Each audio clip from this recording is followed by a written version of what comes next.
ನಮಸ್ಕಾರ ವೀಕ್ಷಕರೇ, ನಾನು ನಿಮ್ಮ ವೈದ್ಯೆ ಪಲ್ಲವಿ KS ಅದ್ವೈತ ಆಯುರ್ವೇದ ಚಿಕಿತ್ಸಾಲಯ ಶಿವಮೊಗ್ಗದಿಂದ ಮಾತಾಡ್ತಾ ಇದ್ದೀನಿ. ಇವತ್ತು ನಾನು ಅಧಿಮಾಂಸ ಅಂತಂದರೆ ಪೆರಿಕೊರೊನೈಟಿಸ್ ಆಫ್ ದಿ ವಿಸ್ಡಮ್ ಟೂತ್ ಇದ್ರ ಬಗ್ಗೆ ಹೇಳಲಿಕ್ಕೆ ಬಂದಿದ್ದೇನೆ.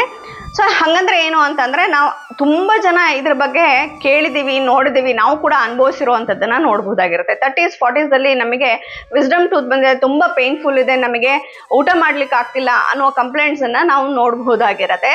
ಸೊ ಇದರ ಸಿಂಪ್ಟಮ್ಸ್ಗಳು ಏನೇನು ಅಂತ ಅಂದರೆ, ಇಲ್ಲಿ ನಮಗೆ ಏನಾಗಿರುತ್ತೆ ಅಂದರೆ ವಿಸ್ಡಮ್ ಟೂತ್ ಅರ್ಧಂಬರ್ಧ ಬಂದಿರುತ್ತೆ. ಆ ಒಂದು ನಮ್ಮ ವಸಡು ಅರ್ಧ ಒಡೆದು ಹೋಗಿರುತ್ತೆ ಅಥವಾ ಅದರ ಒಂದು ಫ್ಲ್ಯಾಪ್ ಬಂದಿರುವಂಥದ್ದನ್ನು ನಾವು ನೋಡ್ಬೋದಾಗಿರುತ್ತೆ. ಅದು ತುಂಬ ಗಟ್ಟಿಯಾಗಿರುತ್ತೆ, ತುಂಬ ಪೇನ್ಫುಲ್ ಆಗಿರುವಂಥದ್ದನ್ನು ಕೂಡ ನಾವಿಲ್ಲಿ ನೋಡ್ಬೋದಾಗಿರುತ್ತೆ. ಸೊ ಇದು ಯಾಕೆ ನಮಗೆ ಪೇನ್ ಕಾಸ್ ಮಾಡುತ್ತೆ ಅನ್ನೋದ್ರ ಒಂದು ಕಾರಣ ಆಗಿರುತ್ತೆ. ಹಾಗೆ ಬೇರೆ ಏನೆಲ್ಲ ನಮಗೆ ಈ ಸಿಂಪ್ಟಮ್ಸ್ ನಾವು ಈ ಒಂದು ವಿಸ್ಡಮ್ ಟೂತಿಂದು ಕಾಂಪ್ಲಿಕೇಶನ್ಸ್ ಇಂದ ನೋಡ್ಬೋದು ಅಂತ ಅಂದರೆ, ನಮಗೆ ಅದೇ ಅರ್ಧಂಬರ್ಧ ಬಂದಿರುವಂಥದ್ದು, ತುಂಬ ಪೇನ್ಫುಲ್ ಇರುವಂಥದ್ದು, ರೆಡ್ನೆಸ್ ಇರುವಂಥದ್ದು, ಕೆಂಪಾಗಿರುವಂಥದ್ದು, ಹಾಗೆ ಕುರ ಕೂಡ ಅಲ್ಲಿ ಆಗಿರುವಂಥದ್ದನ್ನು ನಾವಿಲ್ಲಿ ನೋಡ್ಬೋದಾಗಿರುತ್ತೆ. ಅದ್ರ ಜೊತೆಗೆ ಬ್ಯಾಡ್ ಬ್ರೆತ್, ಅದರ ಸಂಧಿಯಲ್ಲಿ ನಮಗೆ ಫುಡ್ ಪಾರ್ಟಿಕಲ್ಸ್ ಸೇರ್ಕೊಂಡ್ಬಿಟ್ಟು ನಮಗೆ ಕೆಟ್ಟ ವಾಸನೆ, ಬಾಯಿಂದ ವಾಸನೆ ಬರುವಂಥದ್ದನ್ನು ಕೂಡ ನಾವು ಇಲ್ಲಿ ನೋಡ್ಬೋದಾಗಿರುತ್ತೆ. ಅದರ ಜೊತೆಗೆ ಪಸ್ ಫಾರ್ಮೇಷನ್ ಆಗುವಂಥದ್ದನ್ನು ಕೂಡ ನೋಡ್ಬೋದಾಗಿರುತ್ತೆ. ಆಹಾರ ಸೇವನೆ ಮಾಡಲಿಕ್ಕೆ ಆಗದೆ ಇರುವಂಥದ್ದು, ಬಾಯನ್ನು ಕಳೀಲಿಕ್ಕೆ ಆಗದೆ ಇರುವಂಥದ್ದು, ಹಾಗೆ ನಮಗೆ ಜ್ವರ ಕೂಡ ಬರುವಂಥದ್ದು, ಕೆಲವು ಸತಿ ಇನ್ಫೆಕ್ಷನಿಂದ ಜ್ವರ ಕೂಡ ಬರುವಂಥದ್ದನ್ನು ನಾವಿಲ್ಲಿ ನೋಡ್ಬೋದಾಗಿರುತ್ತೆ. ಇದು ಅದರ ಸಿಂಪ್ಟಮ್ಸ್ಗಳಾಗಿರುವಂಥದ್ದನ್ನು ನಾವಿಲ್ಲಿ ನೋಡ್ಬೋದಾಗಿರುತ್ತೆ. ಹಾಗಾದರೆ ಇದಕ್ಕೆ ಕಾರಣ ಏನು, ಈ ಥರ ನೋವು ಆಗೋದಕ್ಕೆ ಕಾರಣ ಏನು ಅಂತಂದರೆ, ಆ ಒಂದು ವಸಡು ಅರ್ಧಂಬರ್ಧ ಒಡೆದು ಹೋಗಿರುತ್ತೆ, ಫುಲ್ಲು ಒಡೆದು ಬಂದಿರೋದಿಲ್ಲ. ಯಾಕೆಂದರೆ ನಾವು ದೊಡ್ಡವರಾದ್ಮೇಲೆ 30-40 ವರ್ಷ ಆದಮೇಲೆ ನಮ್ಮ ವಸಡು ಕಂಪ್ಲೀಟ್ ಆಗಿ ಫಾರ್ಮ್ ಆಗಿರುತ್ತೆ, ಅದು ಸಾಫ್ಟ್ ಇರೋದಿಲ್ಲ. ವಯಸ್ಸಾದ ಮೇಲೆ ಅದು ಗಟ್ಟಿ ಆಗಿರುವಂಥದ್ದನ್ನು ನಾವಿಲ್ಲಿ ನೋಡ್ಬೋದಾಗಿರುತ್ತೆ. ಸಣ್ಣ ಮಕ್ಕಳಿಗೆ ತುಂಬ ಸಾಫ್ಟ್ ಇರುತ್ತೆ, ಅದರಿಂದ ಚೆನ್ನಾಗಿ ಅದು ಒಡ್ಕೊಂಡು ಬರುವಂಥದ್ದನ್ನು ನಾವಿಲ್ಲಿ ನೋಡ್ಬೋದಾಗಿರುತ್ತೆ. 30ನೇ ವಯಸ್ಸಲ್ಲಿ ಇದು ಕಷ್ಟ ಆಗಿರುತ್ತೆ. ಅದು ಅರ್ಧಂಬರ್ಧ ಒಡೆದಾಗ ಅದು ನಮಗೆ ತುಂಬ ಪೇನ್ಫುಲ್ ಆಗಿರುವಂಥದ್ದನ್ನು ನಾವಿಲ್ಲಿ ನೋಡ್ಬೋದಾಗಿರುತ್ತೆ. ಅರ್ಧಂಬರ್ಧ ಒಡೆದಿರೋದ್ರಿಂದ ಏನಾಗುತ್ತೆ, ನಾವು ತಿಂದಿರೋ ಆಹಾರ ಅಲ್ಲಿ ಹೋಗಿ ಕೂತ್ಕೊಂಡು ಅದು ಕೂಡ ನಮಗೆ ಕರ್ಕರೆ ಮಾಡುತ್ತೆ, ಇನ್ಫೆಕ್ಷನ್ಸನ್ನ ಕಾಸ್ ಮಾಡುವಂಥದ್ದನ್ನು ನಾವಿಲ್ಲಿ ನೋಡ್ಬೋದಾಗಿರುತ್ತೆ. ಅದ್ರ ಜೊತೆಗೆ ಫುಡ್ ಪಾರ್ಟಿಕಲ್ಸ್ ಇದೆ ಅಲ್ಲಿ, ಆದರೆ ಅದನ್ನು ನಾವು ಕ್ಲೀನ್ ಮಾಡ್ಕೊಳ್ಬೋದಾ ಅಂತಂದರೆ ಅದು ಕೂಡ ಕಷ್ಟ ಆಗಿರುತ್ತೆ. ಯಾಕೆಂದರೆ ಅದು ತುಂಬ ಹಿಂದೆ ಇರೋದ್ರಿಂದ ನಮಗೆ ಕ್ಲೀನ್ ಮಾಡ್ಕೊಳ್ಳೋದು ಕೂಡ ಬಹಳ ಕಷ್ಟ ಆಗಿರುವಂಥದ್ದನ್ನು ನಾವಿಲ್ಲಿ ನೋಡ್ಬೋದಾಗಿರುತ್ತೆ. ಸೊ ಹಾಗಾದರೆ ಇಷ್ಟೆಲ್ಲ ನಮಗೆ ತೊಂದರೆ ಆಗ್ತಾ ಇದೆ ಈ ವಿಸ್ಡಮ್ ಟೂತ್ ಇರಪ್ಷನ್ನಿಂದ ಅಂತ ಅಂದರೆ, ಇದಕ್ಕೆ ಚಿಕಿತ್ಸೆ ಏನು ಅಂತ ನಾವು ಕೇಳುವಂಥದ್ದಾದರೆ, ಇದಕ್ಕೆ ಆಯುರ್ವೇದದಲ್ಲಿ ಹಲವು ವಿಧದ ಚಿಕಿತ್ಸೆ ಇರುವಂಥದ್ದನ್ನು ನಾವಿಲ್ಲಿ ನೋಡ್ಬೋದಾಗಿರುತ್ತೆ. ಸೊ ಆವಾಗ ನಾವು ಏನು ಮಾಡಬೇಕು ಅಂತಂದರೆ, ಈ ಸಾಲ್ಟ್ ವಾಟರ್ ಅಂತಂದರೆ ಬಿಸಿ ನೀರಿನಲ್ಲಿ ಉಪ್ಪು ಹಾಕಿ ಬಾಯನ್ನು ಮುಕ್ಕೊಳಿಸುವಂಥದ್ದನ್ನು ಮಾಡಬೇಕಾಗಿರುತ್ತೆ. ಯಾಕೆ ಅಂತಂದರೆ ಆವಾಗ ನಮಗೆ ಒಂದಷ್ಟು ರಿಲೀಫ್ ಸಿಗುವಂಥದ್ದು, ತಕ್ಷಣದಲ್ಲಿ ರಿಲೀಫ್ ಸಿಗುವಂಥದ್ದನ್ನು ನಾವಿಲ್ಲಿ ನೋಡಬಹುದಾಗಿರುತ್ತೆ. ಅದಲ್ಲದೆ ಆಯುರ್ವೇದದಲ್ಲಿ ಇದಕ್ಕೆ ಏನೆಲ್ಲ ಚಿಕಿತ್ಸೆ ಹೇಳಿದ್ದಾರೆ ಅಂತ ಕೇಳ್ತೀರಾ.